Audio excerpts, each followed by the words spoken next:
172 কি হয় এই ধাৰা 172 যিয়ে আৰক্ষী প্ৰশাসনক অসীমিত ক্ষমতা প্ৰদান কৰিছে।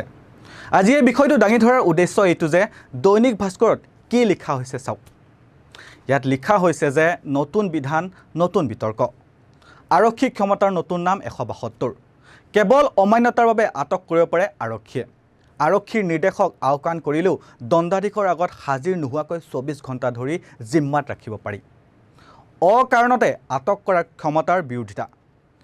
ইতিমধ্যে আপোনালোকে সকলোৱে জ্ঞাত যে 1 জুলাইৰ পৰা BNSS অৰ্থাৎ ভাৰতীয় নাগৰিক সুৰক্ষা সংহিতা অধিনিয়ম বলবৎ কৰা হ'ল, য'ত ধাৰা 172ৰো অন্তৰ্নিহিত আছে।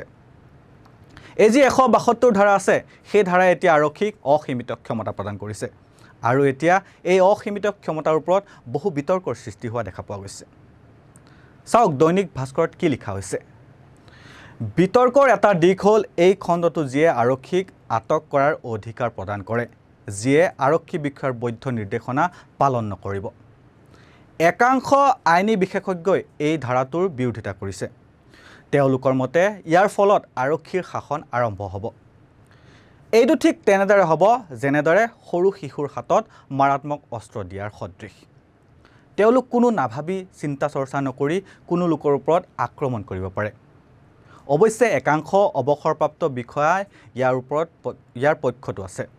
তেওঁলোকে কয় যে এই ধাৰাৰ প্ৰতিবাদ বা ধৰ্ণাৰ সময়ত আৰক্ষীৰ আজ্ঞা অমান্য কৰাসকলৰ বিৰুদ্ধে ফলপ্ৰসূ অস্ত্ৰ হিচাপে প্ৰমাণিত হ'ব। এই যি শেষৰ শাৰীত কোৱা হ'ল যে ধৰ্ণা প্ৰদৰ্শন কৰাসকলক আৰক্ষীৰ আজ্ঞা অমান্য কৰিলে এই ধাৰা অস্ত্ৰ হিচাপে প্ৰমাণিত হ'ব।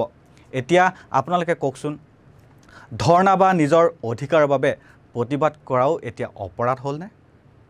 অৰ্থাৎ মানে এতিয়া কৃষকসকলে কৰা আন্দোলন, মহিলা মল্লযুঁজাৰুসকলে কৰা প্ৰতিবাদ, দেশত হৈ থকা গণতন্ত্ৰৰ অপব্যৱহাৰৰ বিৰুদ্ধে কৰা প্ৰতিবাদ, এই সকলোবোৰকে কি এতিয়া এই ধাৰা প্ৰয়োগ হ'ব? এই ক্ষেত্ৰত কিন্তু আমি লক্ষ্য কৰা উচিত। ইয়াক আমি অৱজ্ঞা বা নাকচ কৰাটো ভুল হ'ব। এই যি ধাৰা 172, এই ধাৰাৰ ওপৰত কিন্তু গভীৰ চিন্তা চৰ্চা কৰাৰ প্ৰয়োজন আহি পৰিছে। কাৰণ এই ধাৰাই আৰক্ষীক অসীমিত ক্ষমতা প্ৰদান কৰিছে ধৰ্ণা প্ৰদৰ্শন কৰাৰ বিপৰীতে। এইখন দেশত জনতাই শান্তিপূৰ্ণ আৰু অহিংসাৰ ৰূপত ধৰ্ণা প্ৰদৰ্শন কৰাৰ অধিকাৰ আছে।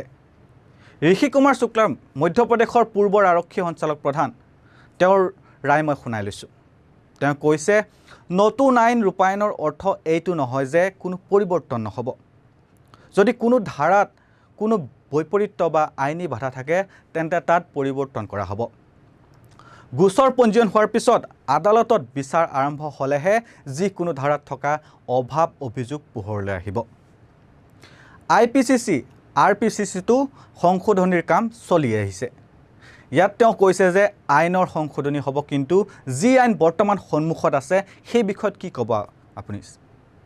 2014ৰ পিছত অৰ্থাৎ 2019ৰ পিছত যেতিয়াৰ পৰা কৃষক আন্দোলন হ'ল তেতিয়াৰে পৰাই আৰক্ষীৰ স্বেচ্ছাচাৰী শাসনে হওক বা পক্ষপাতী হৈ কাম কৰা দেখা পোৱা গৈছে। সেইবাবে আজিৰ তাৰিখত এই ধাৰা 172ৰ ওপৰত গভীৰ চিন্তা চৰ্চা কৰাৰ প্ৰয়োজন আহি পৰিছে। আৰু ইয়াৰ লগে লগে মই বাতৰিৰ পৰা বিদায় লৈছোঁ। চাই থাকিব নৰ্থ ইষ্ট নাও। ধন্যবাদ।